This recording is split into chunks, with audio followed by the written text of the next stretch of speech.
Hey folks, Kevin Jackson here. Holy mother of Harriet Tubman. You're going to talk about racism. I got a racism story for you. The first white woman won Miss Zimbabwe. The year 2023, folks. Harken back to circa 1983 when Vanessa Williams won the first Miss America, the first Black woman to win it. And you know what? Vanessa deserved it, because that girl is fine as frog's hair.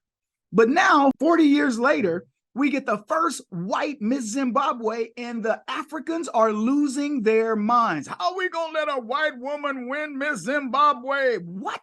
In a shocking turn of events, Brooke Jackson, a white model, snagged the coveted Miss Universe Zimbabwe 2023 title. The runner-ups, Amanda Mpofu and Nokutenda Marumbwa, who happened to be Black, probably did a double take. But oh boy, did this trigger an uproar.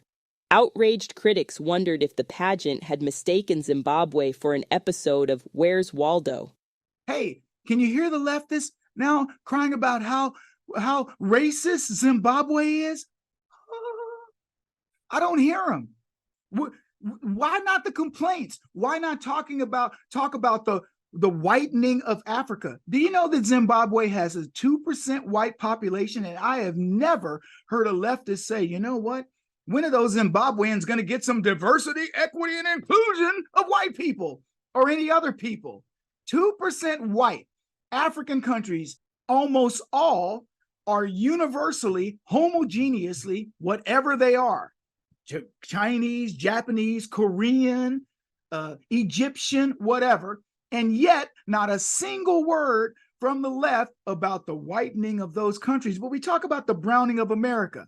Okay, I digress. Back to Zimbabwe. So the first white woman wins this. Now, is she an interloper?